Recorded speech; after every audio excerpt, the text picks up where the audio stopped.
नमस्कार सभी को, मैं Navneet Gautam's classes of physics में आप सभी का स्वागत करता हूं। तो न्यूटोनिक मैकेनिक्स के एमसीक्यूज हम कर रहे हैं और हम चैप्टर हमारा कौन सा चल रहा है जिसका नाम है motion under central forces, planets and satellites. ठीक है, तो उसके 10 एमसीक्यूज हमने कर लिए थे। आइए क्वेश्चन नंबर 11 पढ़ो, आपकी स्क्रीन पर होगा। देखो क्वेश्चन नंबर 11, ठीक है, पढ़ो क्या कहता है। क्वेश्चन नंबर 11 कहता है the speed of A satellite depends upon. जो स्पीड है ना सैटेलाइट की वो किस पर डिपेंड करती है। तो देखो आपको फॉर्मूला याद होना चाहिए ऑर्बिटल स्पीड या ऑर्बिटल वेलोसिटी का। क्या होता है? Under root GME upon small r. ठीक है जी, स्मॉल आर ऑर्बिटल मतलब रेडियस है, रेडियस ऑफ द ऑर्बिट। ठीक है, तो कह रहा है number A mass of the satellite. Satellite का मास तो है ही नहीं, ये तो अर्थ का मास है ना। तो कह रहा है किस पर डिपेंड करता है, तो ए वाला ऑप्शन गलत है, मास पर डिपेंड नहीं करता सैटेलाइट के, स्मॉल एम है ही नहीं। मटेरियल ऑफ द सैटेलाइट बिल्कुल गलत। Number C height of the satellite above earth surface, ये बात है क्योंकि स्मॉल आर का जो मान होता है ना वो होता है RE प्लस H। ठीक है, जो फॉर्मूला है स्मॉल आर की जगह क्या रखते हैं RE प्लस H। तो हाइट पे तो डिपेंड कर रहा है ना, और हाइट किसकी है?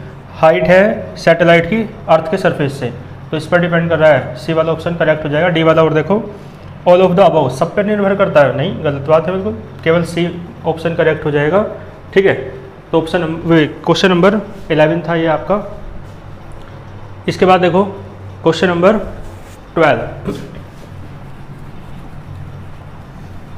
देखो क्वेश्चन नंबर 12 क्या कहता है। क्वेश्चन नंबर 12 में कह रहा है चूज इनकरेक्ट, आपको इनकरेक्ट यानी गलत चुनना है। तो a central force is always conservative. ठीक है, ये तो बिल्कुल सही है, मैंने बता रखा है कि सेंट्रल फोर्स कंजर्वेटिव होता है। फर्स्ट यूनिट में डेरिवेशन है ना, यानी केंद्रीय बल संरक्षी होता है, ये वाला डेरिवेशन था। नंबर बी में क्या कह रहा है in central force, central force के अंतर्गत जो टॉर्क है वो आपका 0 होता है और एंगुलर मोमेंटम क्या रहता है? कांस्टेंट। तो ये भी इसी यूनिट में कराया है मैंने, है ना। वो जो दो क्वेश्चन है जिसके 3 पार्ट हैं, और इसे आप हेडिंग ये भी कह सकते हो law of conservation of angular momentum. ठीक है, एंगुलर मोमेंटम कांस्टेंट रहता है, कंजर्व रहता है यदि टॉर्क कैसा हो, एक्सटर्नल टॉर्क 0 हो। तो ये मैंने करा रखा है, बिल्कुल सही बात है ये, तो ये भी गलत नहीं है। वो पूछ रहा है गलत कौन सा है। सी में कह रहा है gravitational force and electrostatic force are examples of central force. तो मैंने बताया था ग्रेविटेशनल फोर्स भी और इलेक्ट्रोस्टैटिक फोर्स भी दोनों क्या होते हैं? सेंट्रल फोर्स होते हैं, केंद्रीय बल होते हैं। ठीक है, सेंट्रल फोर्स होते हैं, बता रखा है सेंट्रल फोर्स। क्योंकि देखो ग्रेविटेशनल फोर्स और इलेक्ट्रोस्टैटिक फोर्स यानी गुरुत्वाकर्षण बल और वैद्युत बल, स्थिर वैद्युत बल, ये दोनों बल जो है ना, ये दोनों फोर्स जो है ये कंजर्वेटिव फोर्स हैं। कंजर्वेटिव फोर्स के एग्जाम्पल में लिखे हैं, और कंजर्वेटिव फोर्स कैसा होता है? Central force. ठीक है, तो इसका मतलब ये दोनों सेंट्रल फोर्स हैं। ठीक है, और सेंट्रल फोर्स उसे कहते हैं जिसकी डायरेक्शन किसी फिक्स्ड पॉइंट से बाहर की तरफ हो या उस फिक्स्ड पॉइंट की ओर हो। तो दोनों फोर्सेस में ऐसा ही होता है, आप देख सकते हैं। ठीक है, ठीक है, क्योंकि ग्रेविटेशनल फोर्स में भी और इलेक्ट्रोस्टैटिक फोर्स में भी फोर्स की डायरेक्शन होती है या तो मतलब किसी फिक्स्ड पॉइंट की ओर होती है या उससे बाहर की ओर। ठीक है, तो ये बात भी बिल्कुल सही है। डी में कह रहा है work done depends on the path. तो ये मैंने आपको बताया था इन कंजर्वेटिव फोर्स, ये फर्स्ट यूनिट में है आपका, लॉन्ग क्वेश्चन है। लॉन्ग क्वेश्चन ये वाला जो है कि prove that central force is conservative force. तो उसमें हमें सेंट्रल फोर्स को कंजर्वेटिव फोर्स प्रूफ करना होता है। तो मैंने बता रखा है कंजर्वेटिव फोर्स वो फोर्स है जिसमें वर्क डन जो है ना पाथ पर डिपेंड नहीं करता। ठीक है, तो कंजर्वेटिव फोर्स में, ठीक है, तो कंजर्वेटिव फोर्स और सेंट्रल फोर्स ये तो सेम सी बातें होगी। ठीक है, क्योंकि आपको पता है सेंट्रल फोर्स कैसा होता है? कंजर्वेटिव होता है, तो ये तो लगभग एक ही बातें हैं। तो अब क्या कह रहा है work done depends on the path. तो भैया कंजर्वेटिव फोर्स में जो वर्क डन है ना वो डिपेंड नहीं करता है पाथ पर। ठीक है, does not depend on path. जो वर्क डन है वो पाथ पर डिपेंड नहीं करता है कंजर्वेटिव फोर्स में। तो जब कंजर्वेटिव फोर्स में नहीं करता तो सेंट्रल फोर्स में भी नहीं करेगा। ठीक है, तो इसका मतलब है वर्क। ठीक है, तो इसका ऑप्शन नंबर डी गलत हो जाएगा। ये कह रहा है डिपेंड्स ऑन द पाथ, लेकिन डिपेंड नहीं करता है ठीक है, कंजर्वेटिव और सेंट्रल फोर्स में। क्लियर है? ऑप्शन नंबर डी इनकरेक्ट है, तो इसका मतलब इनकरेक्ट है ना, तो आपको इनकरेक्ट ही चुनना है। ठीक है, तो इसका मतलब ये है तो सही, लेकिन आपको इनकरेक्ट चुनना है, तो आपका ये सही हो जाएगा ऑप्शन नंबर डी। इसका मतलब इसका गोला भरना है आपको। क्लियर है ना? क्योंकि आपको गलत चुनना था, तो गलत है डी पार्ट। कर लोगे? चलो क्वेश्चन नंबर 13 पढ़ो फिर।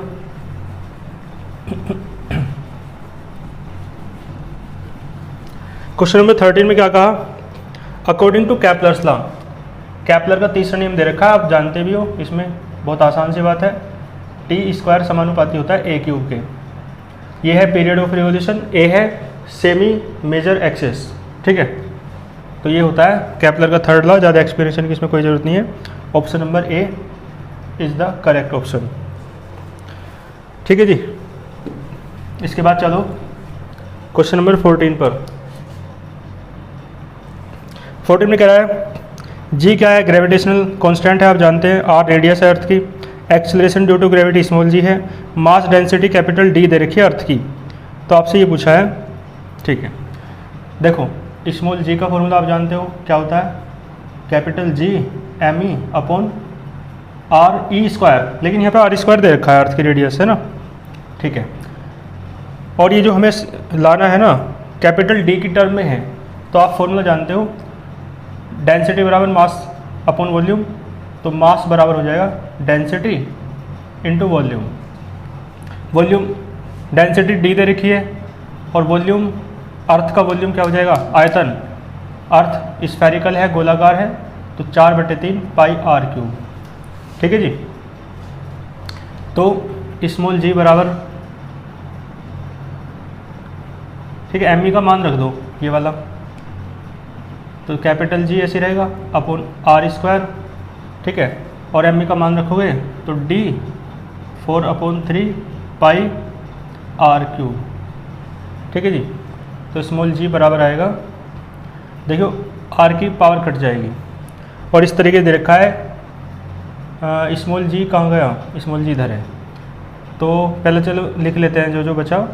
तो 4 पाई बचा एक तो, ठीक है, और आर बचा ऊपर, ऊपर डी भी बच रहा है, ऊपर जी भी बच रहा है, और अपन में क्या बचेगा? केवल 3। ठीक है जी, 4 पाई आर बचा, जी डी बचा, और अपोन में ठीक है केवल 3 बचा। आप यहाँ से डी की वैल्यू निकाल लो, क्योंकि ऑप्शन जो हैं चारों उनमें डी की वैल्यू दे रखी है। तो डी का मान आएगा 3g अपोन, सारा अपोन में जाएगा 4 पाई आर और जी। ठीक है जी, डी का मान ये आया। अब इसे थोड़ा इस तरीके से लिख लो जिस तरीके से वो कह रहा है। इसने कह रखा है स्मॉल जी अपॉन कैपिटल जी, तो ये स्मॉल जी अपॉन कैपिटल जी लिख सकते हैं। और जो 3 है ना, ये बटे के बटे में ले रखा है इसने, तो 4/3 का रखा है। ठीक है, और पाई बचेगा, 4/3 पाई हो गया, ये 3 तो अपॉन में पहुंच गया, और आर बचा, ये जो अपॉन का जी था ये यहाँ आ गया। तो बस यही है ना, कैपिटल डी बराबर आपका ये आ रहा होगा, देखो कौन सा ऑप्शन है, स्मॉल जी अपॉन कैपिटल जी और 4/3 पाई आर। ठीक है जी। तो इसमें क्या है ना, देखो बी और डी वाला ऑप्शन बिल्कुल सेम दे रखा है, मतलब है ना। तो बस क्या है, डी वाला या तो मतलब दोनों सेम नहीं हो सकते ना ऑप्शन, तो या तो डी वाले को, मतलब ऑप्शन जो डी है या तो उसे चुन लो या ऑप्शन बी को चुन लो। ठीक है जी,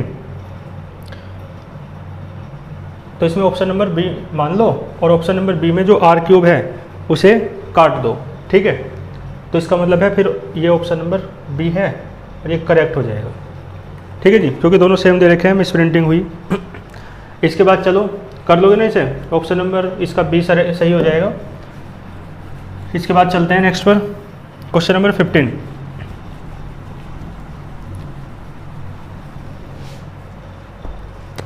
देखो क्वेश्चन नंबर 15 में क्या कहा,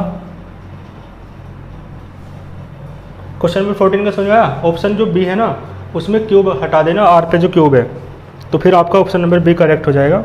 ठीक है, देखो 15 में क्या कह रहा है और क्यों हटाना है, क्योंकि बी और डी ऑप्शन सेम हो रहे हैं, तो एक ऑप्शन तो ये होना चाहिए ना जो आंसर है, इसका मतलब वो मिस प्रिंटिंग हुई। देखो क्वेश्चन नंबर 15 पे आओ।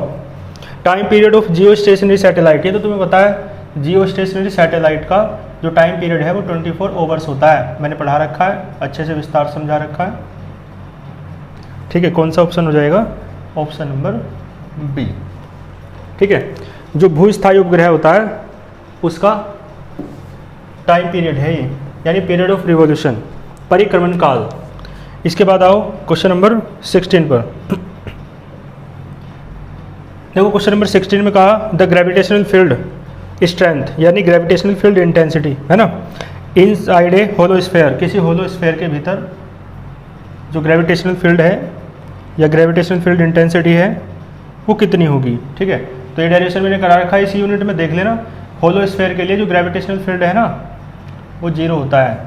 ठीक है, F बराबर वहाँ लिखा हुआ 0। ठीक है, और ग्रेविटेशनल फील्ड इंटेंसिटी कह रहा है या ग्रेविटेशनल फील्ड स्ट्रेंथ कह रहा है, तो वो होता है F/m। जब F 0 तो E, बल्कि E से नहीं I से डिनोट करते हैं इसे, तो I बराबर में क्या आएगा? 0। ये है gravitational field intensity.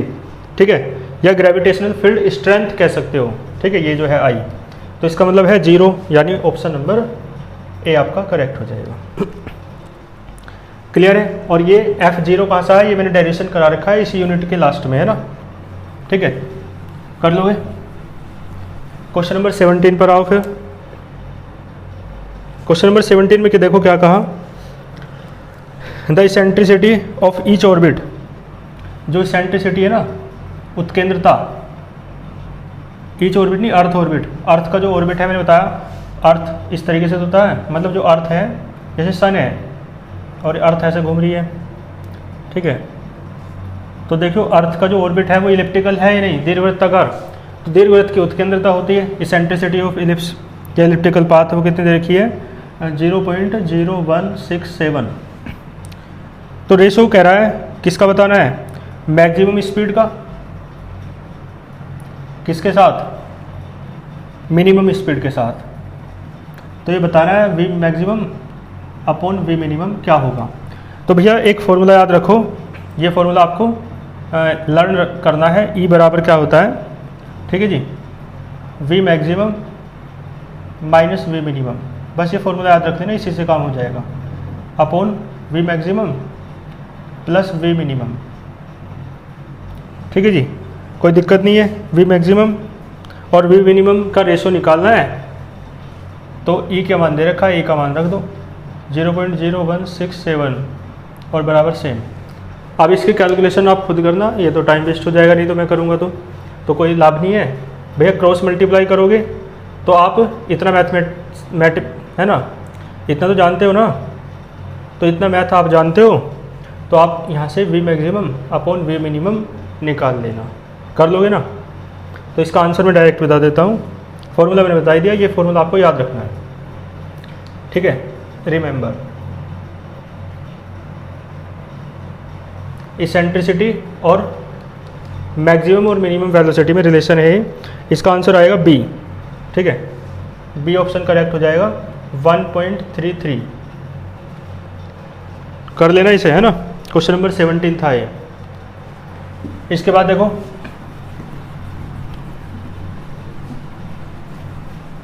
Question number 18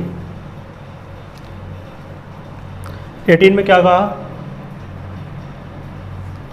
देखो एट व्हाट हाइट, वो पूछ रहा है कितनी हाइट पर। ठीक है, एट व्हाट हाइट, कितनी हाइट पर is the value of small g, small g की जो वैल्यू है ना, ठीक है, वो कह रहा है कितनी हो जाएगी, is half that of earth surface, यानी जो जी डैश है ना वो जी का आधा हो जाएगा, क्योंकि जी डैश है मान लो एच हाइट पर है ना, और वो पूछ रहा है एट व्हाट हाइट, हाइट पूछ रहा है, तो जो एच हाइट पर ग्रेविटेशनल एक्सेलरेशन है वो जी है डैश है, और जो अर्थ के सरफेस पर है वो जी है। तो आपसे क्या पूछ रहा है, हाइट पूछ रहा है। ठीक है, देखो तो फॉर्मूला जानते हो, हाइट के लिए मैंने करा रखा है फॉर्मूला, जी अपॉन क्या होता है 1 plus h upon R e का होल स्क्वायर। ठीक है, याद है फॉर्मूला। तो देखो जी डैश का मान दे रखा है जी अपॉन 2 और ये g upon 1 plus h upon R e का होल स्क्वायर। ठीक है, लेकिन मुझे लग रहा है 98वें में आर ई की जगह आर दे रखा है, तो आर लिख दो बस, है ना। ऑप्शन में देख लो चाहे आर आ रहा है। तो देखो जी से जी कटा, तो यह आ जाएगा 1 प्लस एच अपॉन आर का होल स्क्वायर और बराबर 2। क्रॉस मल्टीप्लाई कर दी, देखो अंडर रूट ले लो, 1 प्लस एच अपॉन आर बराबर अंडर रूट 2, और इसका मान होता है 1.414। ठीक है, तो एच अपॉन आर का मान आया, 1 को इधर घटा दो तो 0.414, एच निकालना है तो कितना आया 0.414 आर। ये आपका ऑप्शन हो जाएगा, है ना, आंसर हो जाएगा। मतलब ऑप्शन नंबर कौन सा है? C. Option number C is the correct answer. Clear है? ठीक है जी। इसके बाद देखो question number 19। Question number 19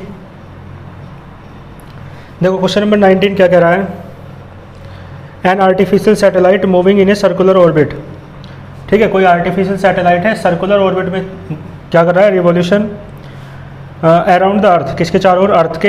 has a total energy, total energy आप जानते हो K प्लस यू होती है, दे भी रखी है। कितनी दी? ई note.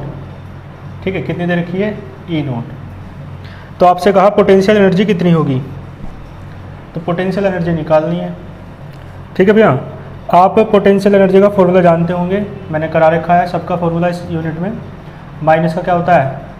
G_MEM upon small r। ठीक है जी, और टोटल एनर्जी का फॉर्मूला भी करा रखा है। टोटल एनर्जी का फॉर्मूला होता है माइनस का 1/2 G_MEM अपॉन स्मॉल r। ठीक है, आपको और ये जो टोटल एनर्जी है ई नहीं दे रखी, ई नोट दे रखी है। क्लियर है? इक्वेशन फर्स्ट और ये सेकंड। ठीक है, डिवाइड कर दो, फर्स्ट को मान लो सेकंड से कर रहे हैं, तो देखो u अपॉन ई नोट, और इधर तो ये तो सारा कट जाएगा। ठीक है जी, माइनस से माइनस कटेगा, ये सारा कट जाएगा, ये बचेगा 1/1/2, तो ऊपर पहुंच जाएगा। तो जो u आएगा ना वो आएगा 2e नोट। ठीक है, तो आंसर इसका क्या आया? 2e note. तो 19 का ऑप्शन नंबर डी हो जाएगा। ठीक है, 2e नोट। क्लियर है? चलो इसके बाद क्वेश्चन नंबर 20 पढ़ो।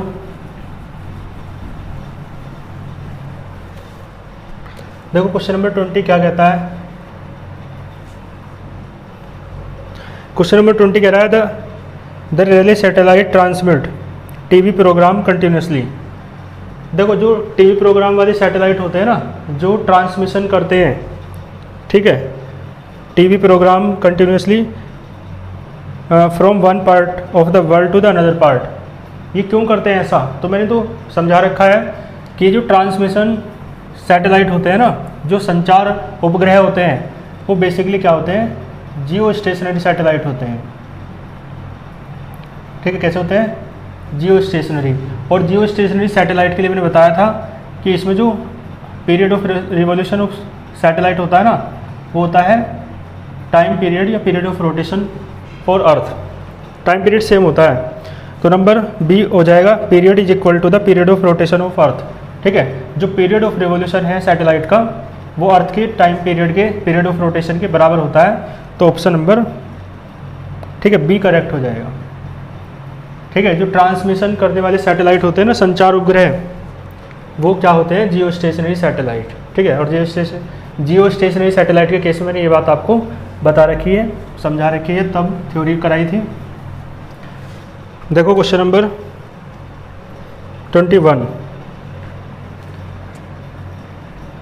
21 क्या कहता है? The shape of the orbit of A planet depends on.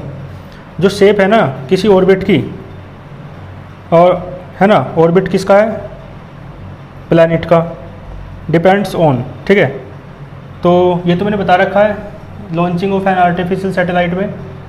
ठीक है, मैंने बताया था कि यदि नेगेटिव है तो इलिप्टिकल पाथ होगा, है ना, इलिप्स होगा, है ना, बताया था ना। तो इस तरीके से नेगेटिव है एनर्जी तो क्या पाथ होगा, और पॉजिटिव है तो क्या होगा, जीरो है तो क्या होगा, ये सब बातें मैंने बताई थी। तो यानी जो शेप है ना, शेप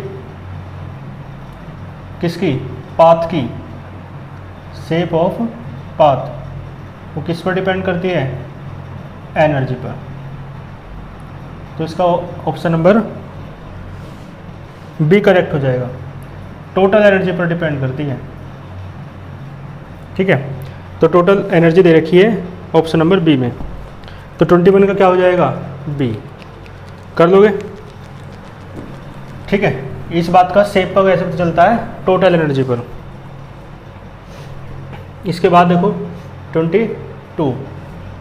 22 में कह रहा है an artificial satellite is revolving very close to the earth surface, its period of revolution depends on.